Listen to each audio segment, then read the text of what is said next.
And as a reminder, keep yourselves on mute until you're ready to talk. We'll try to keep all the background noise and everything else to a minimum.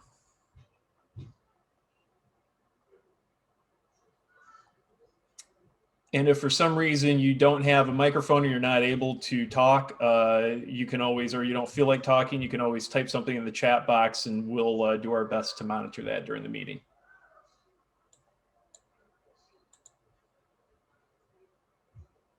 All right, just admitting a few more people here and give them a chance to pop in and we'll get started.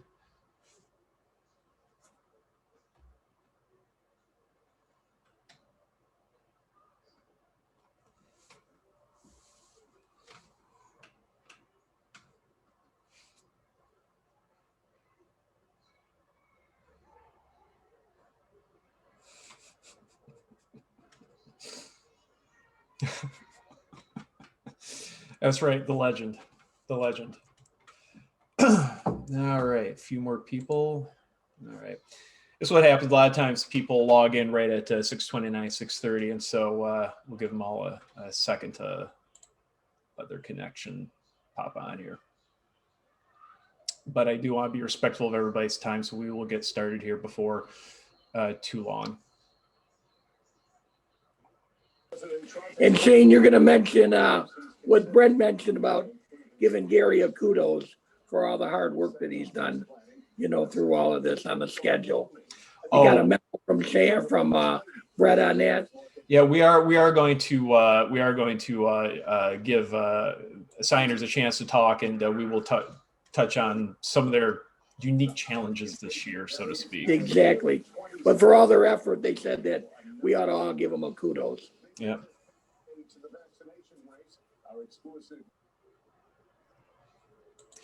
Okay, everybody. Looks like the mass logging on is slowing down, so we'll get rolling here. So for those of you just logging on, a quick reminder: I do have this recording, I believe. And for those who, I'll just introduce myself real quick. For those who don't know me, my name is Shane, and I part of the MDAO Association board. I am not a Sasquatch, despite what may be on your TV screen in front of you. As we're getting started here, I do just want to take a moment. For those who, I think most of you have heard, for those who haven't heard, Dave Feldman, the athletic director for Marion, passed away as a result of COVID-19. You know, and we talk about and we hear a lot about numbers and statistics and everything, but all of those numbers, all those people hospitalized, all those people have passed away, you know, that's somebody's loved one, that's somebody's mom, dad, brother, sister, that's somebody knows somebody. So everything that we're going through with the stopping, the starting, the pause, and everything the assigners are going through, I get it. I get it. It can be frustrating, but I'd rather deal with that than deal with you know, illness and consequences and that kind of thing. So, you know, if you haven't heard yet, say, you know, have a thought, have a prayer for his family, and keep doing what you're doing to stay safe and moving forward, so we can have our basketball season start here whenever we can have it start. So with that said, I'm just going to have a couple quick housekeeping things real fast. Go ahead, type things in the chat if you have any questions moving forward. And Jim is going to talk a little bit about COVID-19, some of the latest updates as far as the MHSAA and mask requirements. I do see Chuck on here. We'll give him a chance, and Gary if he's logging on. And then Rick is going to later on just kind of remind all of us of like, you know, points of emphasis this year and just some more general basketball items. Real quick, I had somebody ask a question earlier in an email, and just in case for those who don't know, I'm going to share my screen real quick here. And it was like, how can I, because I try to send out a better official YouTube videos, those training videos, but I don't always get around to it. And he's been putting out some new ones the last few weeks. And so how can you like look it up on your own? First of all, you got to have a YouTube account. You go to youtube.com, you log in. You'll see I'm logged in here as myself. You type in a better official into the search box. That's his little logo. You click there, and that takes it to his homepage. We'll pause right now. We don't need to hear. But I want to show this little box up here. Click subscribe. If you click subscribe, next time you log in, you can go to your channel page. And then there's also a little bell icon that you can click that every time there's a new video that pops up, you'll get notified of it. So if you are like, hey, Shane, please send those emails, or I haven't seen an email yet, are there any no emails? All you got to do is search on youtube.com, a better official, and you can go to his page and you can look at the most recent ones. You can look at new ones, etc. So yeah, there's that. And then also, if I can do it here, let's see, can I log on? I'm going to stop the share real quick.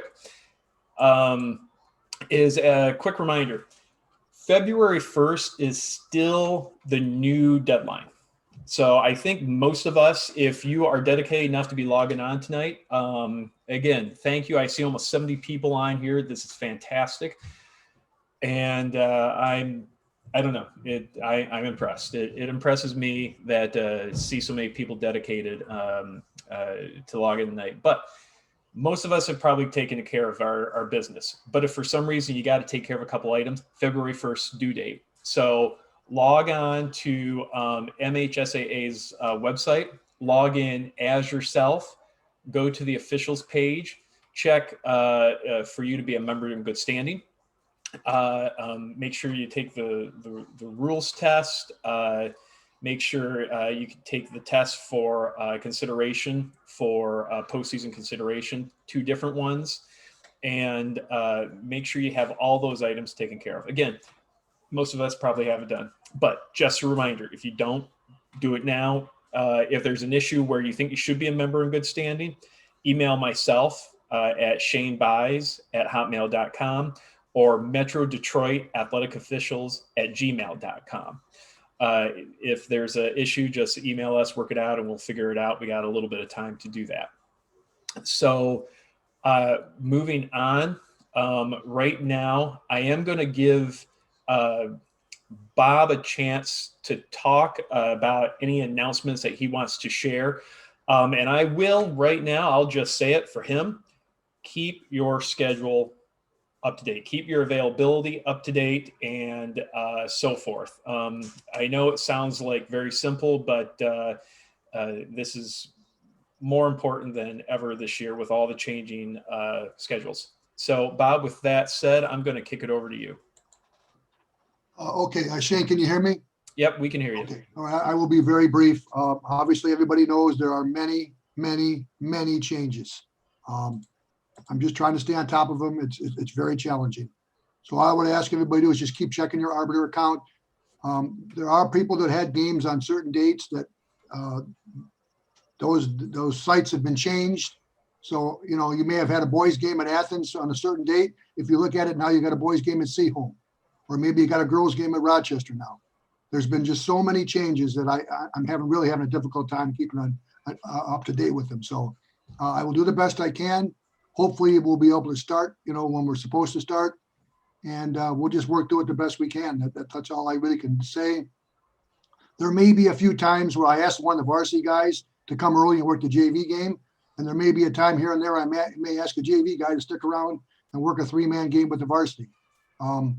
I want to continue to always have 3 guys for all varsity games, regardless of what we have to do.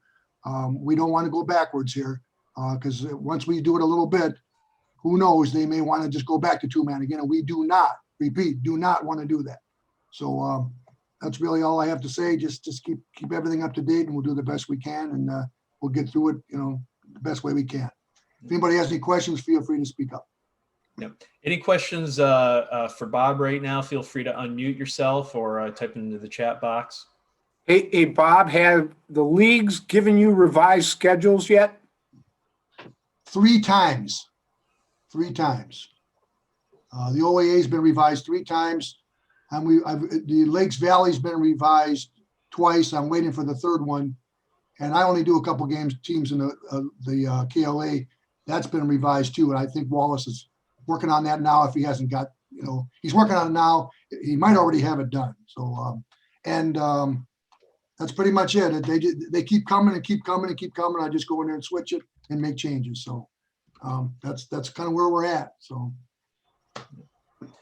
And as you just heard there, I mean, assigners are under very unique pressures and situation this year. So again, there's only a few of them, and there are many, many, many, many of us. So we need to all do our part, stay on top of our schedule, stay on top of our availability, and not have turnbacks because, oops, sorry, I meant to have that date closed and it wasn't closed or something like that. And a little tip as a reminder, for those of you who download a schedule out of the Arbiter and upload it into Microsoft Office or a Google Calendar or something like that, know that if you update something in the Arbiter, it's not going to update necessarily in your Outlook calendar and your availability. So if you have 2 calendars like that, your Arbiter schedule and availability, and then you use like another Outlook calendar or something for work or for personal life or something, do make sure you stay on top of keeping them synced up. It seems small and it seems like silly, but is really important. So with that, any other questions for Bob?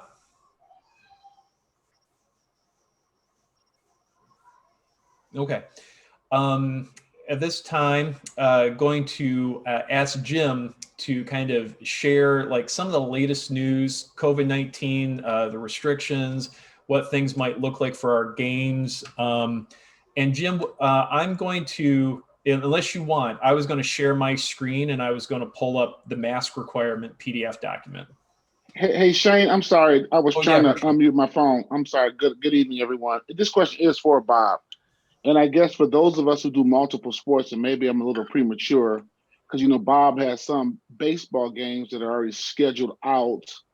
And now that the basketball season has been pushed back, how is that going to, what's the word I want to use, adjust any of the baseball? Yeah. Well, it may be a moot point, but I still, baseball is now being pushed back into, basketball is now being pushed back into some of that baseball era. So is baseball going to be pushed back also, or I don't know if you discussed that before I got on. I'm sorry, I was a little late getting on. Yeah, Herschel, the answer is I don't know. Okay. So I guess we'll just have to wait and see what happens. And Jim will probably go through this. There looks like there's going to be like a 2-week period where basketball and baseball are going to overlap. I think. So, if you have a baseball game and you wind up getting a playoff game, basketball game that night, just let me know. We'll take you off the baseball game. Because Okay. The basketball playoff games are more important than the first and second week of non-league baseball games. I hope that answers your question. It did. Given in Michigan in April, you never know what's going to happen. So you're right. Okay. Absolutely. Yeah. So just wait and stay tuned on baseball and softball and how those are going to overlap with basketball. So Jim, do you want me to pull up the mask PDF or? Yeah, I'll talk while you do that. But I'll just tell everyone, do not be surprised if basketball season is pushed back further than it already is. And I feel for Bob Check and Gary Wagenschutz and all the assigners, but the MDHHS hasn't said anything about when it's going to allow indoor contact sports to begin. Right now, the current order expires at the end of January. So the MHSAA is just preparing everyone that, all right, if that actually is allowed to expire and not extended, we'll start as soon as we can. which would mean first game's February 4th. But I would not be surprised if there are more extensions that push the start back even further. Just in light of, reading the news, I mean, these, more contagious COVID variants and the fact that the vaccine isn't getting rolled out as quickly as everyone hoped. So brace yourself for that. The biggest thing, you probably all got the email from Brent Rice of the MHSAA, but masks must be worn at all times when officiating basketball. Basically, from the moment you arrive on the school's campus till you leave at the end of the day and get to your car, you are to wear a mask. And a mask, has to cover your nose and your mouth. No wearing it under your nose. A face shield is not a substitute, a clear plastic shield. You can wear one, but you have to have a mask underneath it. That was something that was, I think, miscommunicated by the MHSAA in earlier bulletins. But the fact is, you have to wear a mask. So what does that mean? Well, you can buy an electronic whistle to use. And if you go on Amazon now and type in electronic whistle, you can get these for $13 to $17 and have it delivered tomorrow or the next day. And they actually sound reasonably whistle-like. One of these settings is more of a Fox 40. So they work. I'm a little hesitant because I think you might have some inadvertent whistles with it. But if you find a decent mask, these 32 degrees ones that I found at Costco, you can easily fit a whistle underneath.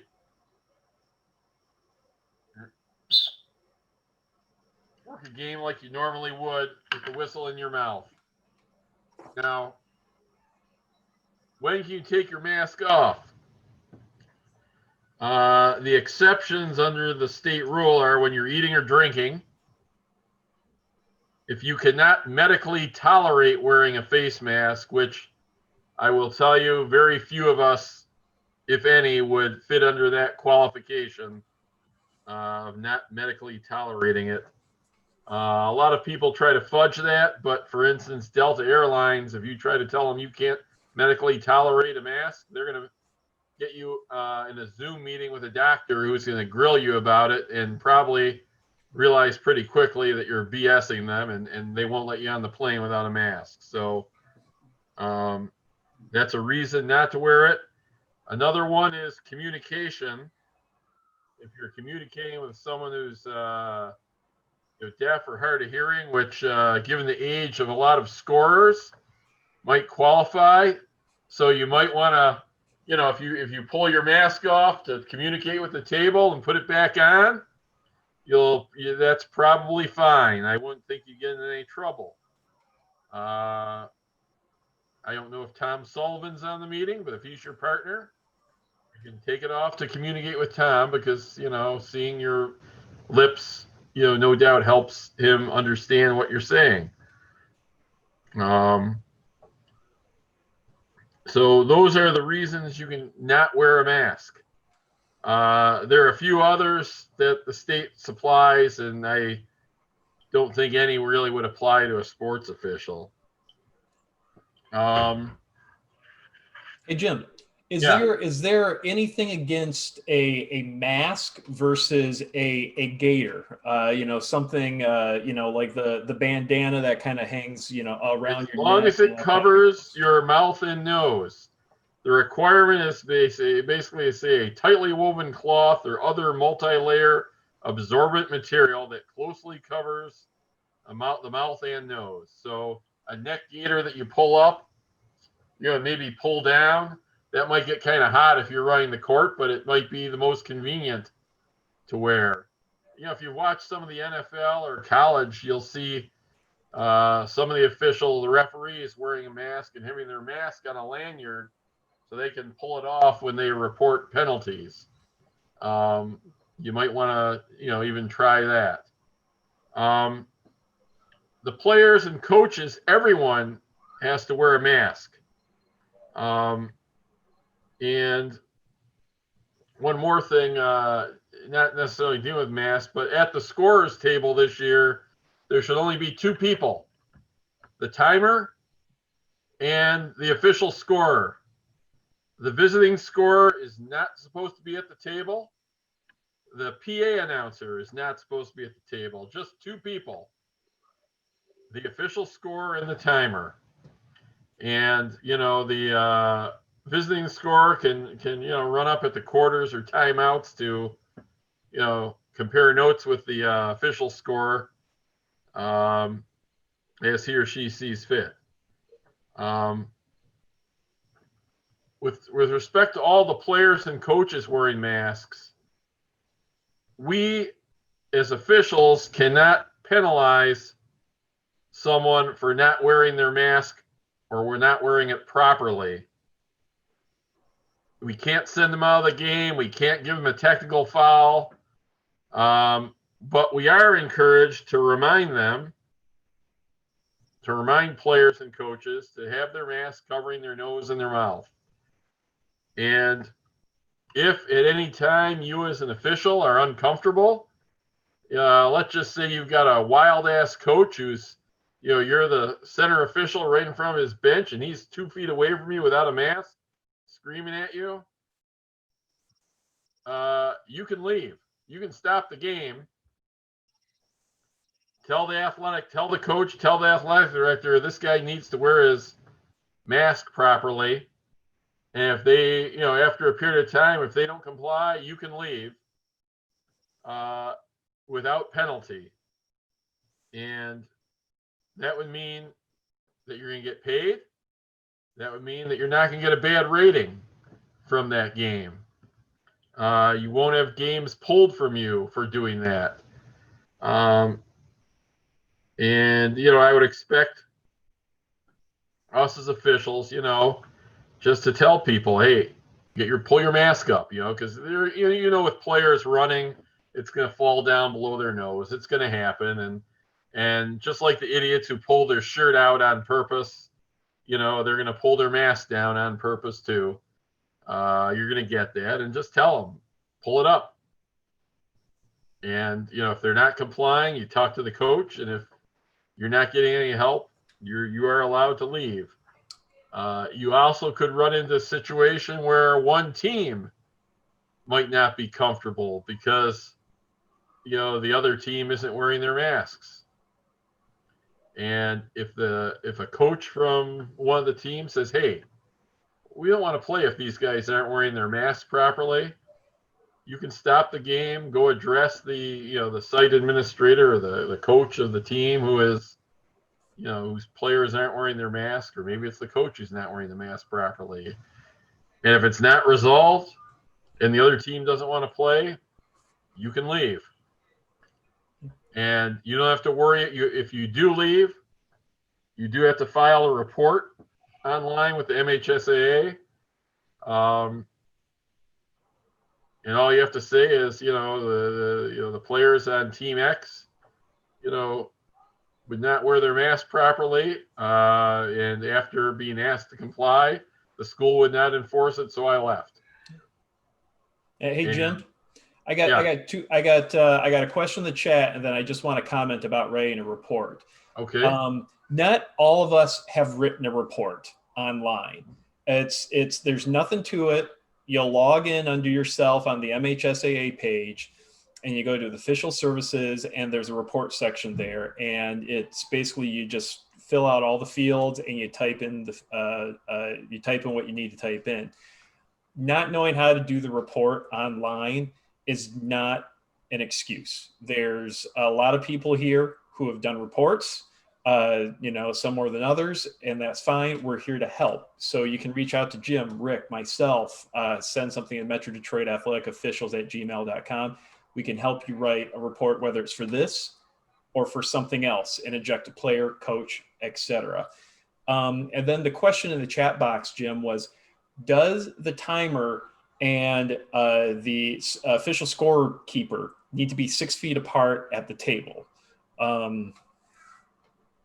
There's nothing in our responsibility about that. You know, for their own safety, they probably should be 6 feet apart, but that's nothing that we need to interject ourselves into. I see a question here. If the officials decide to leave, what is the status of the game? Not our problem. You just fill out a report to the state and tell them, you know, that we left at 3:22 of the second quarter with Team A leading 32 to, 18. And that's all we have to do. We don't worry about wins, losses, forfeits, anything like that. And that is a directive right from the state. Yep. Hey, Jim, I'm going to throw this out there, and I don't mean to put you on the spot, and I have my own opinion. But if, let's say it's a 3-person officiating crew, or maybe even a 2-person officiating crew, and one official, due to lack of mask adherence from teams, coaches, whatever, let's say one of the 2 officials feels unsafe and decides to leave, or one of the 3, feels unsafe and decides to leave. Is the other official or officials, do they have to leave with that official? They do not have to leave with that official. I guess, if it's bad enough, I would hope that the other officials would support the one who's uncomfortable and leave with them. That will probably get the best results long term for everyone's safety. But that's not a requirement. And I would suggest in a 2-man game, if one of you leaves, the other really, really should leave rather than work the game alone. But even in a 3-man game, if one person's uncomfortable, I think, and talks to his partners and his or her partners and says, let's get out of here. But again, this is something that's going to happen after you've warned the player, after you've talked to the coach, if it's the home team, at least talk to the site administrator. So it's something that's going to, where there's almost open defiance. It's not something you're going to do because someone's mask slips down a little while they're running, and it's going to be real defiance. Intentionally not wearing it high that would probably cause you to do that. And Jim, if I don't know if you had it in your notes or not, but it's been so long since we've discussed it.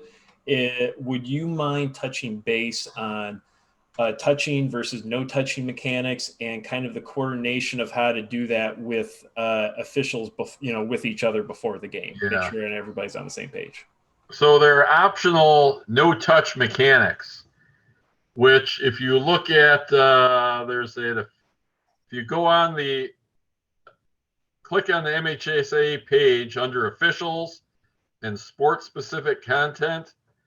And then at the top, they have, COVID guidelines. Shane's doing it right now. Down the left side to sports specific content. Further down. There, up. And basketball. And you'll see right at the top, here is, for instance, face coverings and COVID-19 working guidelines. One of those 2 documents, I think it's the COVID-19 guidelines, is going to get you to the, I think it's on about the 3rd page, the no touch mechanics. Yeah, right. Scroll back up. Yeah, right there. If you look at the 3rd bullet point, officiating crew has the option to utilize the following mechanics deviation regarding throw-ins and free throws. And the gist of it is, we don't handle the ball. If there's a turnover, a foul, there's going to be a throw-in. One team should get it to the team that's going to be having the throw in. We basically need to communicate as the official administering the throw in, even though we're not touching the ball, communicate to the player, hold on to the ball, maybe even stand in front of him on the court, him or her, on the court, until we're clear, and make sure all the substitutes are in and out. And then tell the guy, I'm backing away, or wait till I say go, and then back away and say go, and then start your count. All we're supposed to do is mark the spot. Beforehand, we mark the spot where the throw-in's going to where it's going to occur, and the thrower is supposed to get the ball and get there. The thing we have to be careful about is making sure that the thrower doesn't inbound the ball too quickly, and that the thrower knows when we're starting our count. Really, the same thing for free throws. The administering official basically just instructs the thrower, that the count's going to begin, and then starts to back out. And that's the no-touch mechanics. And Jim, for football, no-touch mechanics was an option. However, in the playoffs, they mandated that all crews must do no touch. So I would imagine it would be something similar for basketball. So it's probably worthwhile for us to get used to the no touch mechanics, so that when playoffs come around, if they do mandate no touch mechanics for officials, we're not caught off guard. And I'll tell you this, in football, after the first week, it was easy in the game. The players got it, and the game moved along just as quickly as it did with the officials, touching the ball between plays. Really, it just took the 1 week for, really the officials to get the hang of it, and for the players to get the hang of it. And it worked out fine. Now, the other couple things, just as a reminder, there's no jump ball anymore. The visiting team gets the ball to start the game. And if in the unlikely event of an overtime, you have a coin flip to determine who gets the ball to start the game. I received a question earlier, and I just want to make sure we're all aware. Just because the visitors get the ball to begin the game does not mean that the home team automatically gets the ball at the beginning of the second quarter or the beginning of the second half. That once the visitors get the ball to start the game and the alternating possession arrow is established, we use the alternating possession for the rest of the game. So don't let a home team say, hey, they got it to start. Don't we get to start the second half or something like that? Don't let anybody try to trick you like that. Hey, Shane, I thought I saw something different in the last directive from Brett, that the home team would get the ball at the second half. I'm pretty sure I read that. I don't know if that was corrected or changed. Let me interject on that. I have to echo what the comment that was just made. I read the same thing, that was modified. Despite the alternating arrow, the home team is to get the ball to start the second half. That was in an email recently from Brent? Yes, that's what I saw. All right. We will double check and look into that, and I'll be sure to send a reminder out to everybody. Because what we're going off of right now is, their most recent document regarding jump balls, which was updated 1/7, the same day that they updated all their mask guidelines. I can answer that right now because I have the 1/7 bulletin in front of me, and you're just going with the alternating possession arrow. Cheryl, Derek, after the initial throw-in, you're going with the arrow the rest of the way. The quarter break is just an alternating possession arrow, like it was before.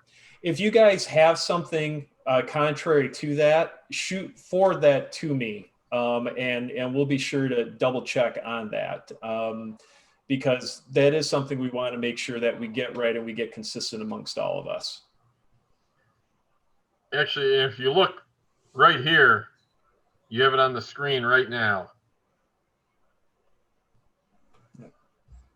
So yeah, so if there's something that Brent sent out after that in an email, and maybe I just missed it or something, yeah, definitely forward that off to me or Metro Detroit Athletic Officials at Gmail, and we'll verify. Are there any questions for Jim or for us as it relates to COVID-19 related mechanics, or just anything like that? I see a question about if there'll be fans allowed in the stands. Right now, no, but that could change.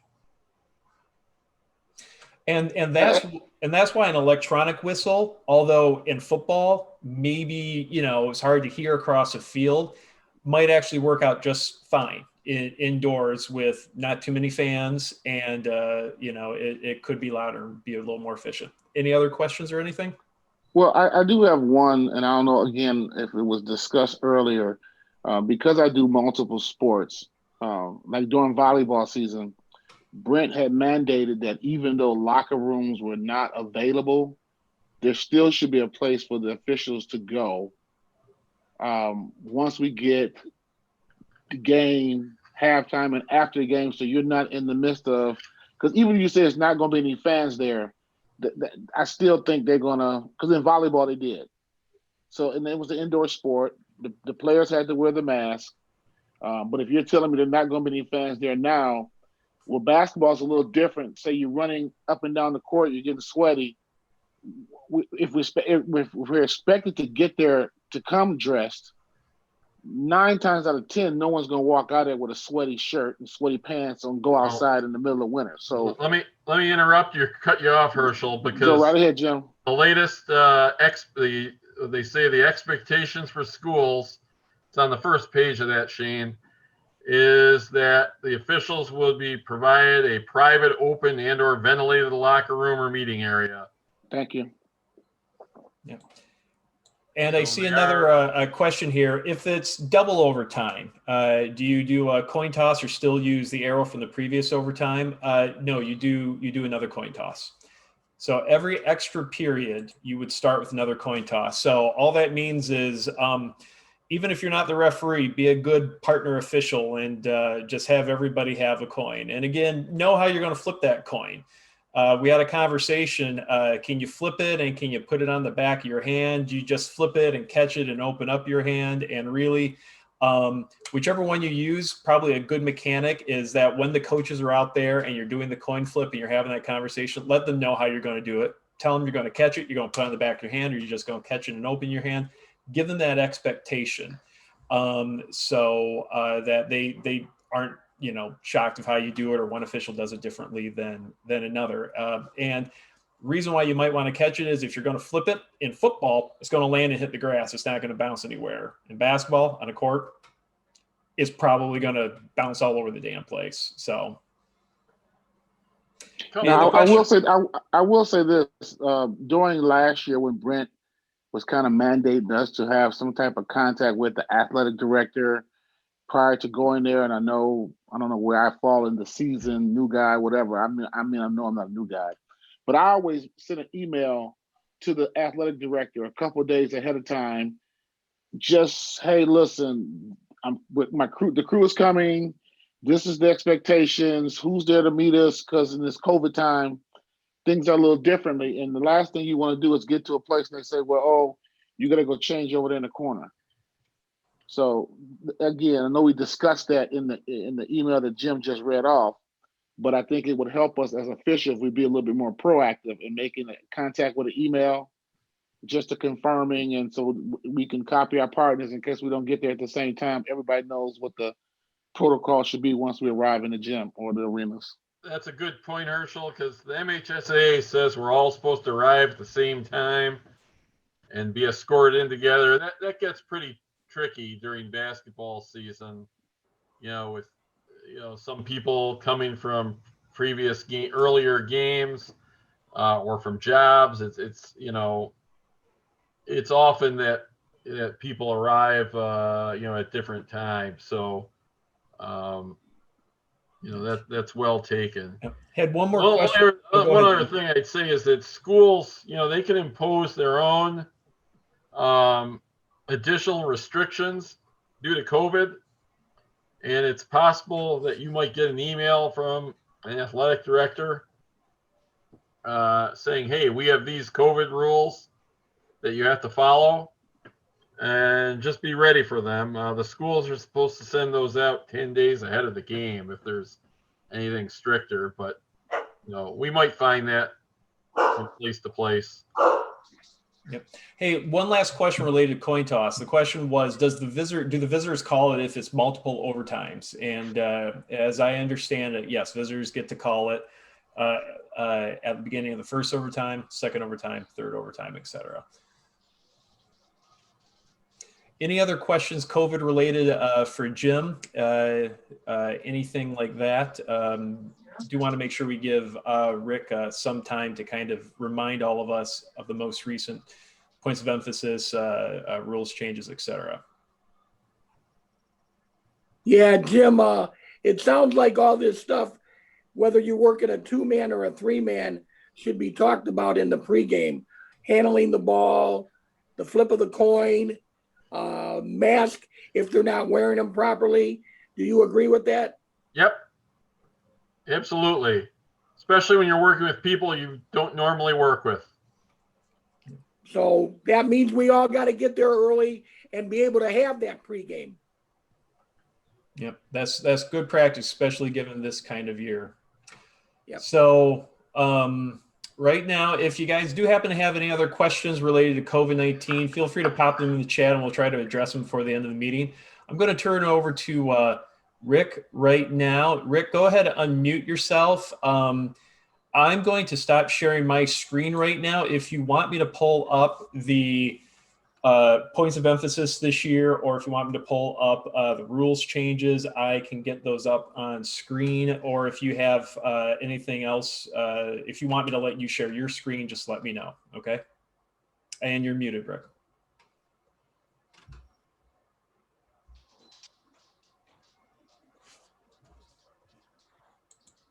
Still got you muted, bud. There you go. Shane, go ahead and pull up the rules changes and then points of emphasis. All right. Guys, thanks for being here tonight. We'll go over, just as a reminder, the rule changes and points of emphasis. Suggestion for you, you might want to get a small bottle of hand sanitizer and keep in your pocket while you're on the court. You never know what might come up in the game when you need to re-sanitize your hands. Let's talk about the rule changes. The first one, we're going to have to do something about every game this season. It's a different procedure for disqualification on a 5th foul. A player receives a 5th foul or a second technical foul, and as you report it to the table, they inform you that's the second technical or the 5th common foul. You will then inform the coach that the player's been disqualified. You now have to go back and get to the timer and say, sound the horn and start the 15-second clock. Then at the end of that 15 seconds, they are to sound another horn. The substitute is supposed to be at the table before the second horn. You're going to have to get with a timer and explain this ahead of time. Otherwise, you'll have uneven periods of time, etc. Think in advance what you want to do if the sub's not there. By rule, it's a technical foul. Think about that one. You don't necessarily have to do that, but you have to encourage compliance. You can't let them get an advantage by delaying the substitution. The next rule change just clarifies that school personnel has to be available if the coach has been disqualified. Doesn't come up very often, but when it does, that's the proper procedure. The last rule change is about the warning of the coach for a technical foul. It is not required to warn a coach before you give them a technical foul. If the action or the conduct warrants a technical foul, it's a technical foul the first time it happens. Look at the warning as another tool on your belt. I'm thinking of the coach who's got a comment on every whistle. He's got a negative comment about what you're calling. It's just constant. It's just one after another. That might be an ideal situation for a warning. It does several things. It stops the game. It lets everybody in the gym know what you're doing. You're tired of him. I don't want to hear any more. You put it in the book. There's an official record of it. Now, if the conduct continues, technical foul. Once you've warned him, he can no longer do that kind of behavior anymore. Technical foul.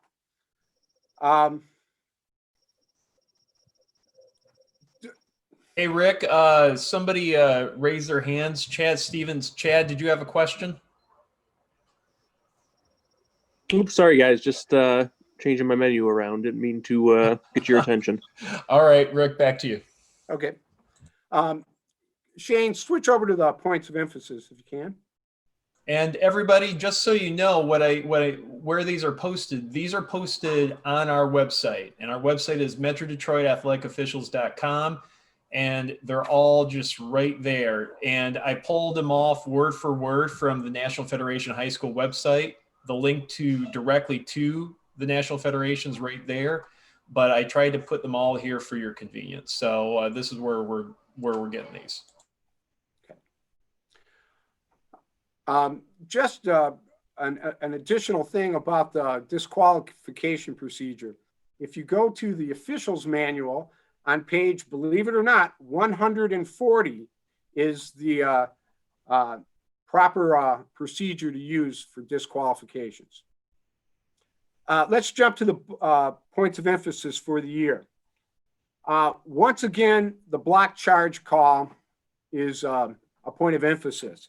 It seems like every 3 or 4 years, this one comes back to us. The reason for that is we get it wrong more often than most calls.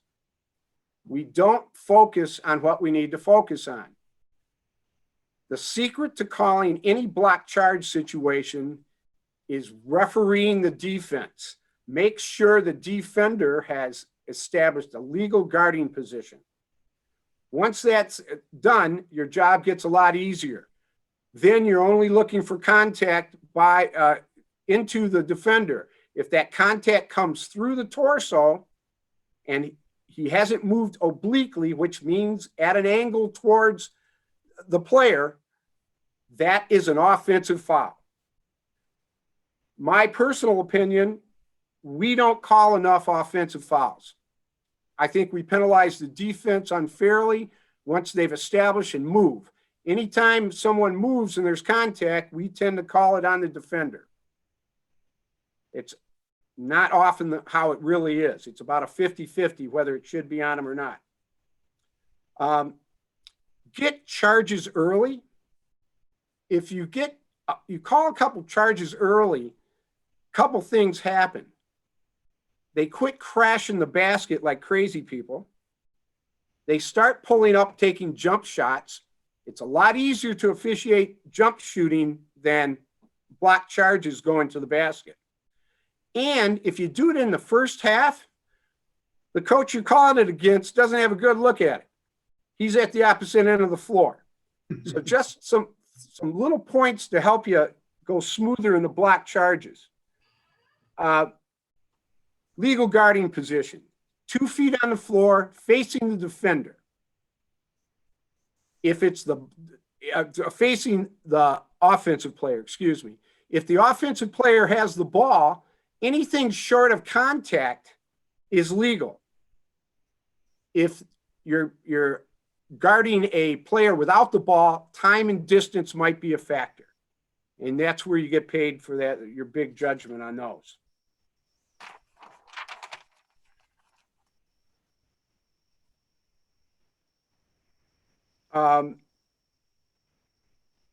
The next point of emphasis for the year is use of proper signals and the reporting area. Make sure you have a clear view of the scorekeeper when you're reporting fouls. You're going to have a mask on. Your signals will be at a premium this year. You have to make clear, concise signals. You're not only communicating with the scorer, you're communicating with the two benches, you're communicating with the players on the court, and any interested fans that snuck in. As well as your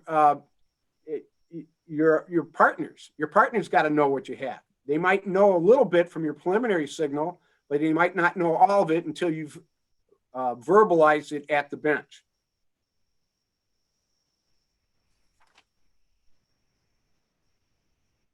Another thing about signals, and we've gotten bad over the last, I'd say 5, 6, 7 years with this one.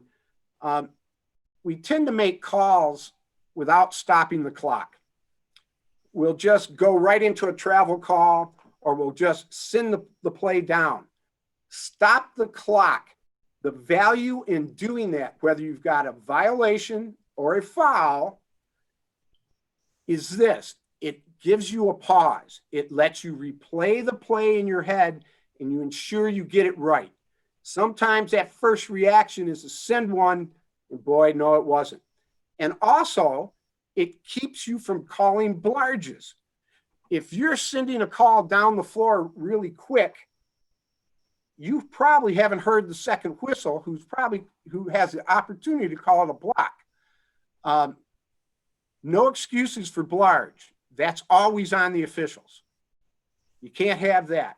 So get the hand in the air, pause, make sure you don't have a double whistle, then make your calls and go to the table and make clear, clean signals. Having good signals at the scene of the crime helps your partner keep the game going. They can get the ball in play and get the players lined up if we're shooting free throws.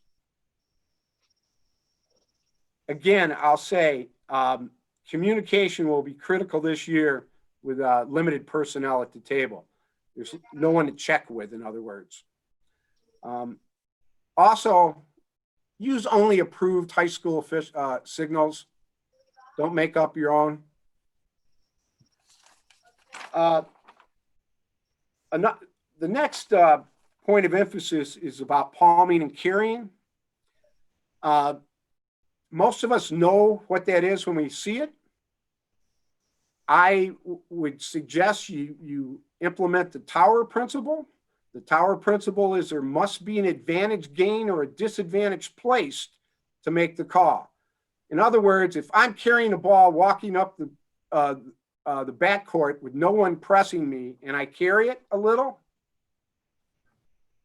don't make that your best call. Let some of those go. You might say something to the kid, hey, look, that got close. You're going to make me call something I don't want to. Be verbal with them. Basically, a palm and carry is if that hand gets beyond the shake hand position and turns so the hand is under the ball. The classic one you're going to see is the crossover dribble where the kid holds it back and then lets the kid go to that side and then crosses him over. Get that one every time. The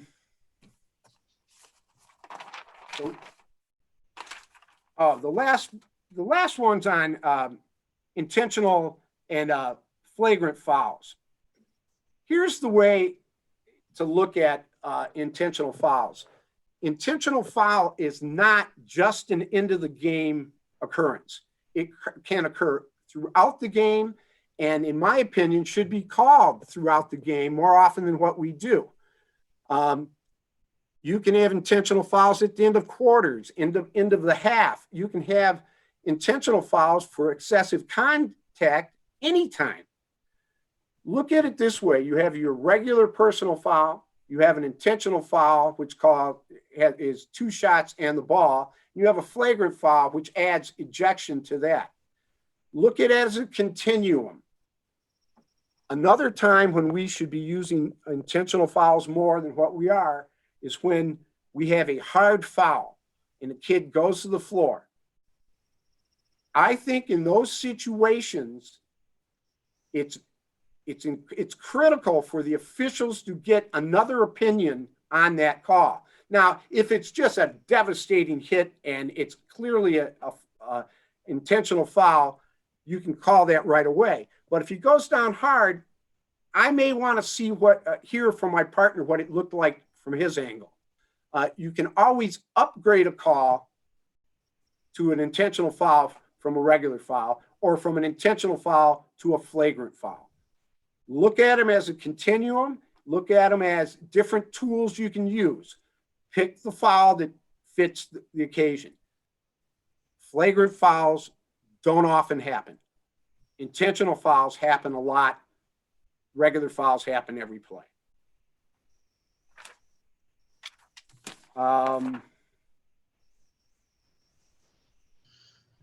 That's pretty much all I got. I'm covering all that. All Hey, right. Rick, I'll chip in one last thing I just noticed today in that COVID bulletin. There are no 30-second timeouts this year. Every timeout is full. Yep. That is correct. Oh boy. The other part of that one is they can agree to go to 2-minute intermissions between quarters as well, by mutual agreement prior to the game. Yep, and the purpose of that is if they want time to disinfect or clean anything. That's the reasoning behind that. Or to give the athletes more time to recover, being that they're wearing masks. Yep. So, all right. Appreciate it, Or Jim the and officials Rick. more time to recover. That's probably more likely.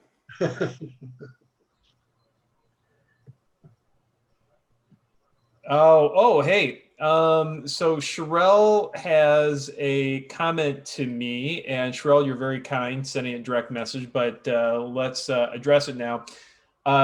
Please take another look at officials' consideration. Coin toss will take place during the first overtime. Teams will then alternate being awarded the ball for any additional overtime period.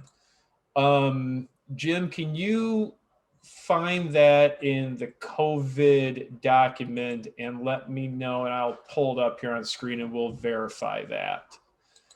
While I'm looking for that, does anybody else have any other questions for Rick, points of emphasis, rules? Want to try to keep it to an hour here. I believe in having, especially Zoom, more frequent, shorter meetings, but I do want to make sure that if anybody has any other questions, that we can get them addressed.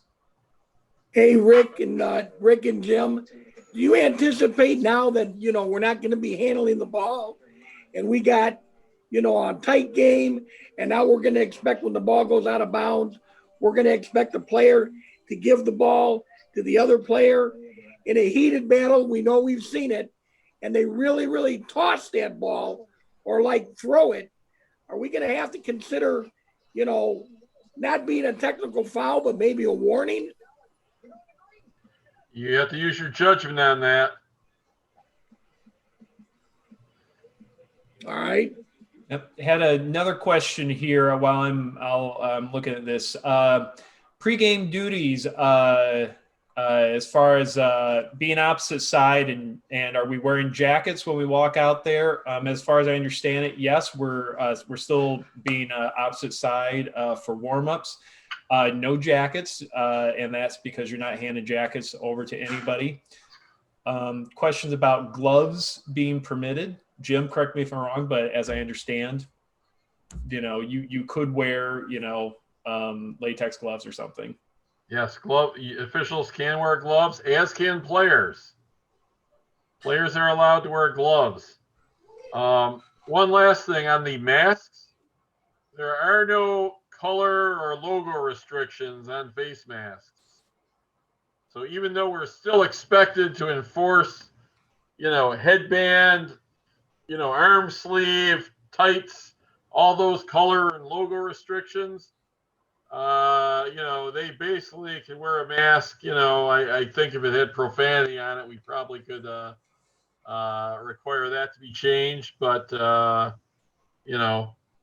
they could wear whatever color mask they want with whatever logo, any logo that would not, cause you to give a technical foul to someone. Yep. All right.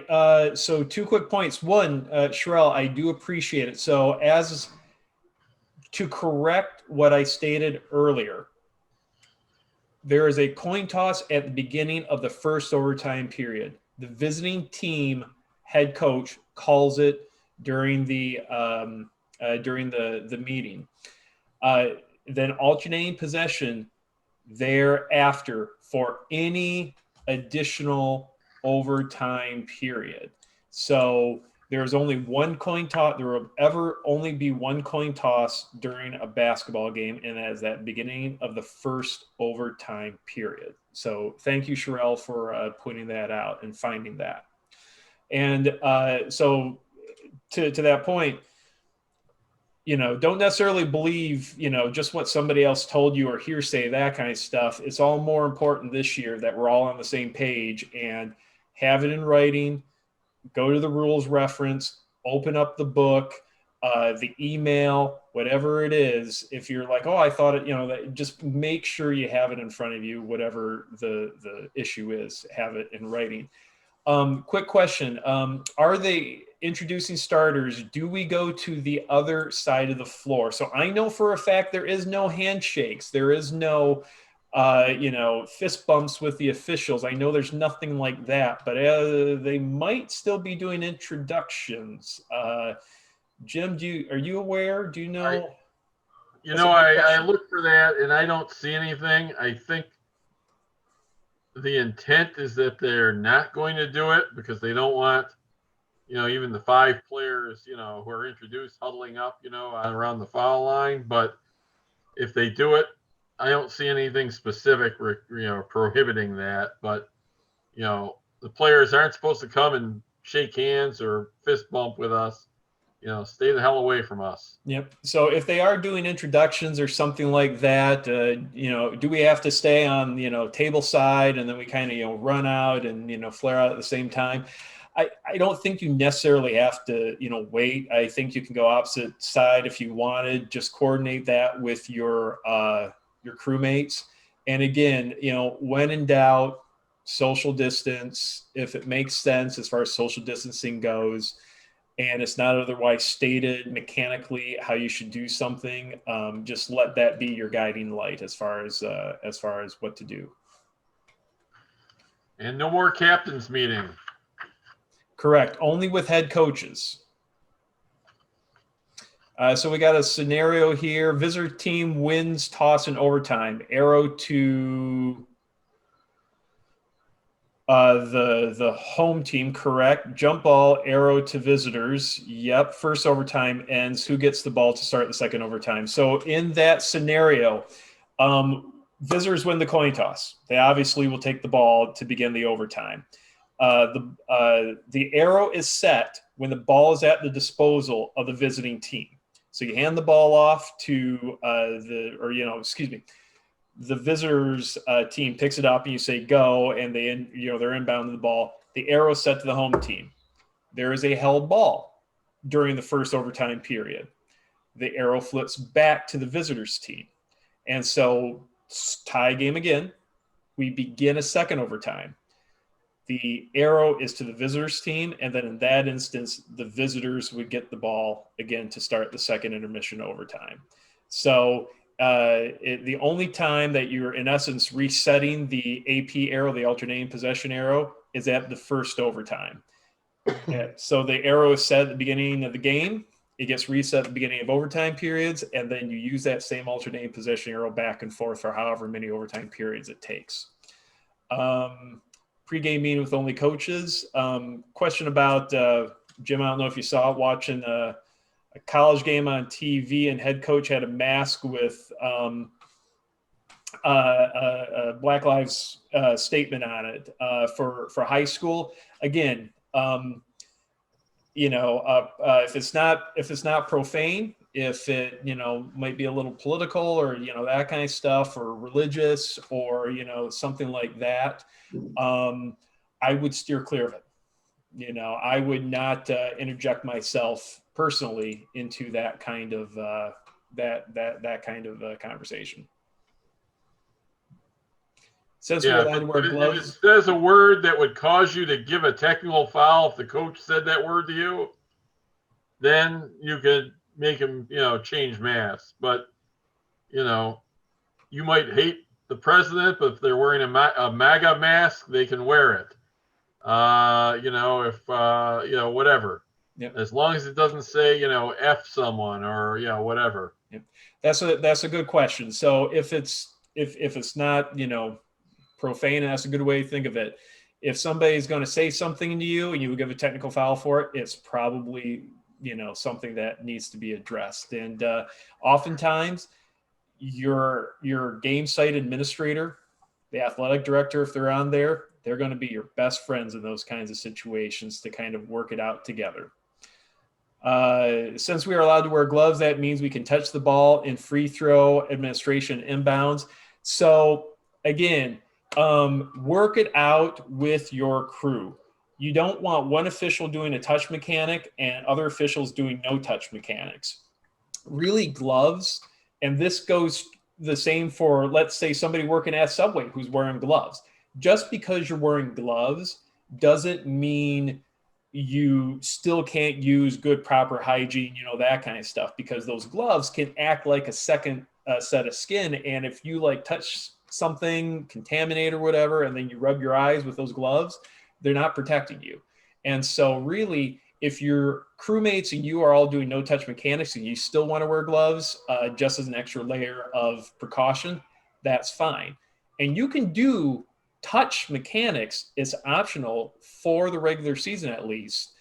Just try to all be on the same page with your fellow crewmates. So you can still do touch mechanics even without gloves. So either way, just be on the same page with your crewmates. Are announcers allowed at the table? Jim? No. Yep. Just all that's there is the scorer, the official scorer, and the timer. No one else. I like this question. Pre-game meeting is with the head coach and not assistant. I'm pretty sure it has to be with the head coach. And this was similar to last year, where when the coaches were supposed to come out, the head coach could not send an assistant coach out. And that's my understanding this year too. Correct, Jim? Yes.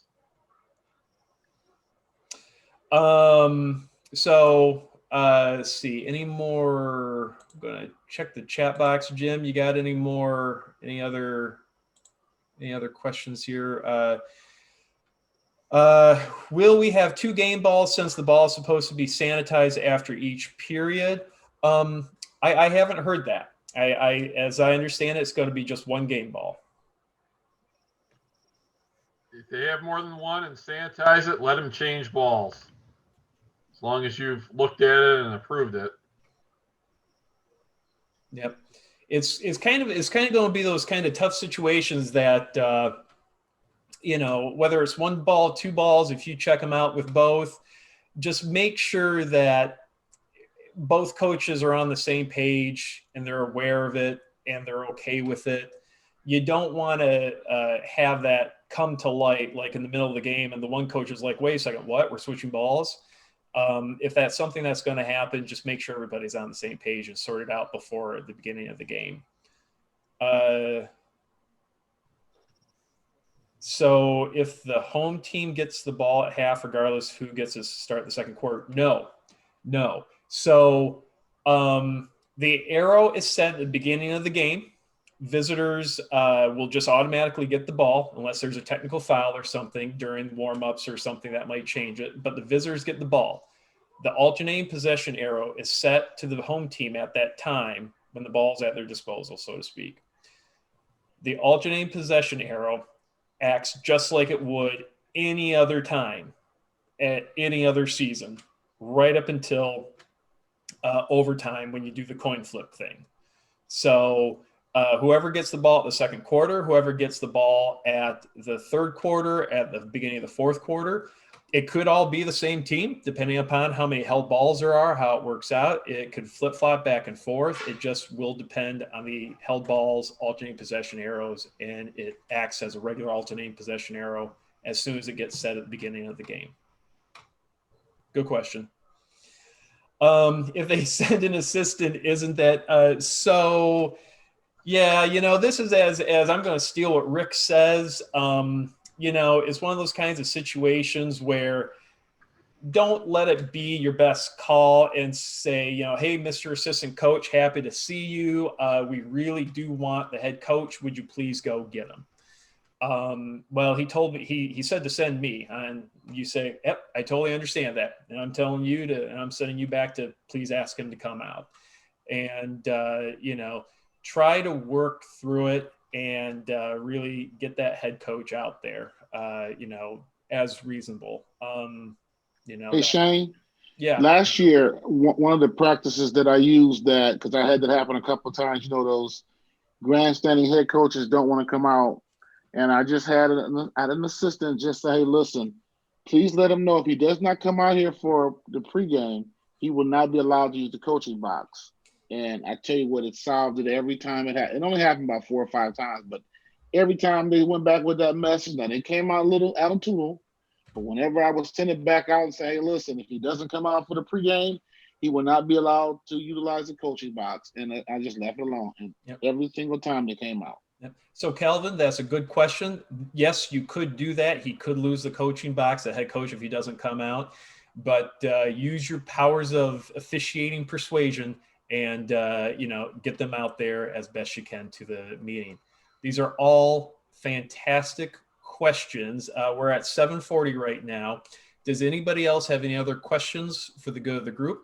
Any other items? We are hoping to have maybe one more meeting before the season really gets going and all of our schedules get filled up. So we might have another opportunity to connect, and we'll of course send those announcements out. But anything else right now for the good of the group? Okay. Hearing none, I just want to say 2 things in closing. One, generally speaking, basketball, we say that it's a marathon that is starting mid-November, beginning of November if you're in college, and potentially it might not end until end of March. It's a marathon. This year, it's a sprint. So get your mind focused around that. It's a sprint. It's going to be very busy here for 6+ weeks, depending upon how far you go in the playoffs. But get mentally prepared to just go if and when we're able to start playing basketball. And second, normal basketball rhythm. There's the old saying that, come mid-February, everybody hates everybody. And that's when you eject a bunch of players and you give all the technical fouls, that kind of thing. Mid-February is going to be the second week potentially of the season. So all those things that we're used to as far as rhythm of the season is going to be non-existent. So just be ready for anything and prepare yourself mentally for it is my recommendation to everybody here. So with that said, I don't want to keep anybody longer.